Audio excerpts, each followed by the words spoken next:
Give it up for Carla Kruck! Come on, Carla! There it is!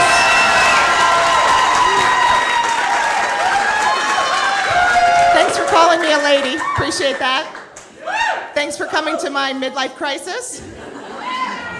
I think I'm a little menopausal. In fact, I know I am. And I like to call it mental pause. You know, because you forget everything. You pretty much hate everybody. You forget everything. And you constantly are saying to people, and you're constantly saying, why are you using that tone of voice with me? And I might break out into what they call a hot flash. And really what this is not a little flash of heat. It's a spontaneous combustion. I could probably start sweating profusely. I'm going to pretend it's not happening. You can do the same. I may actually start stripping off my clothes. If that happens, I'm old. Shield your eyes, okay? Especially you young people in front. You're not ready for that. But I wasn't always a 50-year-old woman. I was actually a young man. I know what you're thinking. I knew it, a tranny. No. I just looked like one for a long time. I had broad shoulders. I had thin hips. Oh, it was nice. I had the boy cut. I didn't wear makeup, and I didn't have earrings. And I was a good-looking guy. And everywhere I went, people called me son. And one time I'm coming out of this ladies' room, and these girls, you know, the cute ones that never had an awkward stage, and they're like, oh my God, you're in the wrong room. This is the girls' room. And I'm like, oh, I'm a girl. No, you're not. Prove it.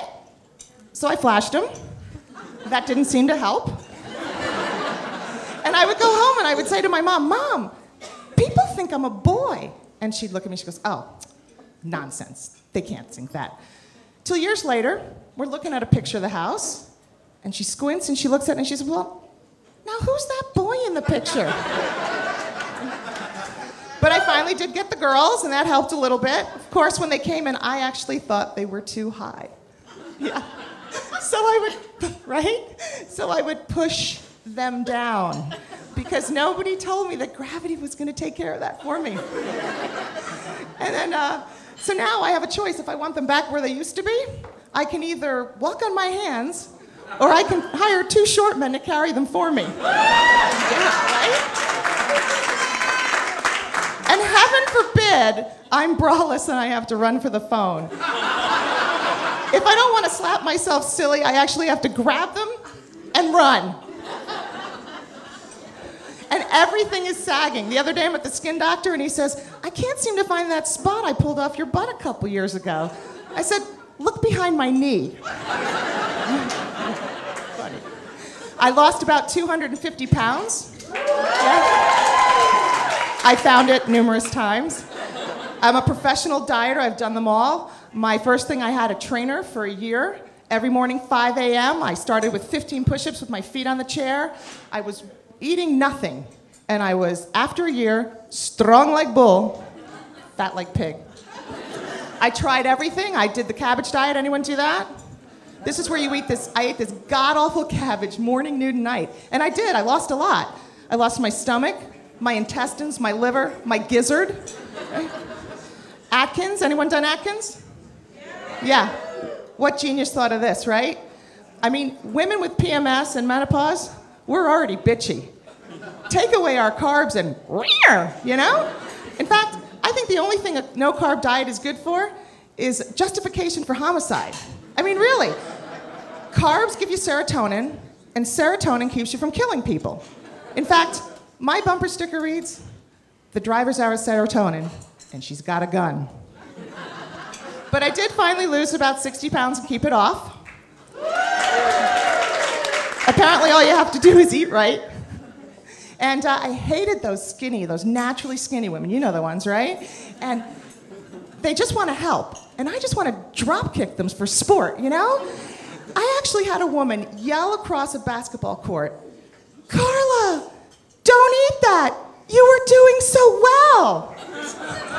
I'm like, thank God I wasn't on Atkins. But I'm actually now gaining weight on purpose. It's for wrinkle control, right? Right? I I was a little bit of a sun worshiper. In fact, my skin doctor lectures me all the time. So the other day, he's taking a basal cell off my arm, and he says, Mrs. Ruggieri, I can cut this out for you, I can burn it, or I can freeze it. What would you like to do? And I said, whatever's fastest, because I'm missing really good tanning time. And I don't know about you, but I hate the wench that is on my Garmin. You know the one, right? You miss a turn and she goes, oh. Recalculating. Recalculating. This is what I want. I want Antonio Banderas, right? Right, ladies? Okay, you get in your car and this is what you hear. Good morning, Carla. You are looking lovely today. Okay? Where would you like to go? And then if you make a wrong turn, you don't hear recalculating, you hear, that's okay, doll. We'd get it at the next corner. In fact, you just sit back, you relax, and you enjoy the ride. The only thing with this is, I would have to get leather seats. That's my time. You've been great. Thank you.